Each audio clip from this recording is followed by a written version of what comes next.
Hello and welcome to True Talk Chelsea. This is the number one podcast for all your Chelsea wants and needs. We hope you enjoy.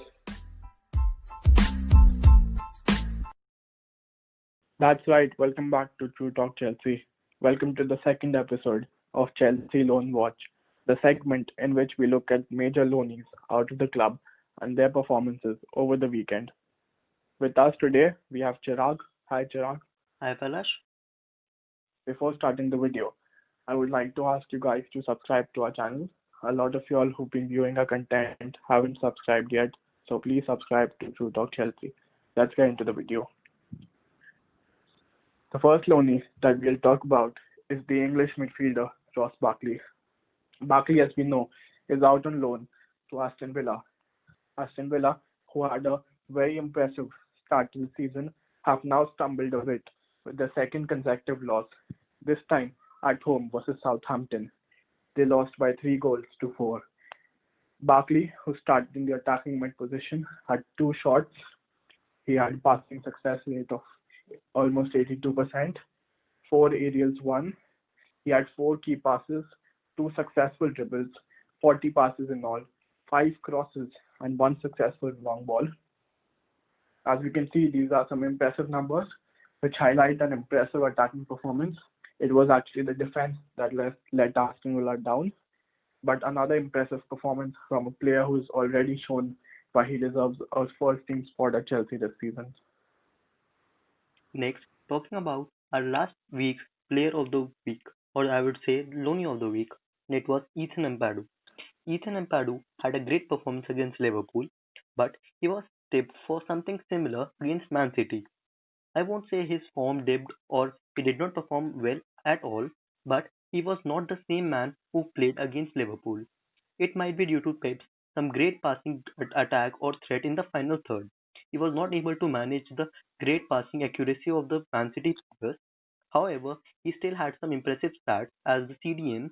He made 2 interceptions, 2 tackles, 2 blocks, had made a clearance, but also made a foul that could have led him to receive a card. Against a team who is very good in passing, he could only manage 34 passes with an accuracy of 80%. Next up, we'll talk about the English attacking midfielder, 20-year-old Conor Gallagher, who is out on loan at West Bromwich Albion. West Brom have had a very disappointing start to the season, and they are right in the relegation zone. They lost to their fellow relegation battlers, that is Fulham, away from home by 2-0. Gallagher played the entire 90 minutes. He had a passing success rate of about 70%. Apart from this, he was involved in plenty of tackles and interceptions because of the defensive duties that he had to perform. He made 1 key pass, 2 successful dribbles, 40 passes in all, and 1 successful long ball. It was a poor overall performance from West Brom as a team. However, it was a bright performance from Gallagher, who looks to be West Brom's best player at the moment. In fact, he has pleased the manager and fans so good that he has been tipped to start over club captain Livermore. And I'm sure at this rate, Gallagher can break into the first team in the future. Next, talking about our left back, Ian Maatsen. The guy is very young, an English young guy playing at the left back position for Charlton Athletic. This weekend he played against Fleetwood, where Charlton ended up winning 3-2. He had a shot taken from the left back position, had a decent passing rate. He had 2 aerials won. He had 3 interceptions and also made a successful tackle. He was dribbled past 3 times, but I would say this young guy could easily develop into one of Chelsea's best left backs we ever had. Next, let's go on to the Albanian striker Armando Broja, who's out in loan at Netherlands. Armando's influence at his club has been very impactful, as now his club are jointly on top of the table. They're actually on second position, but just on the same points as the top position, just behind on goal difference. Armando, who has already scored 3 goals this season, increased his tally as he scored the 4th goal. This goal was a goal which was very well taken, as when the cross came in, it was tricky to deal with. Some strikers might have just leaned back too much to lift it over the bar. This just shows the composure and finishing the 19-year-old Albanian striker has. He had a good passing success rate of 88%, won an aerial, had one successful dribble, and he was only dispossessed twice. He had an overall impressive match, and this goal takes his tally to 4 goals for the season. Next, talking about our Loney at Swansea, Mark Gurhey. This guy plays at the centre back position and is performing really well. Swansea currently sit in the second position in the championship, and after their 1-all draw with Brentford, they have been tipped as a very great team performing at the championship. But the main success given for this is to their defense, and the main guy for that is our centre back Mark Gurhey.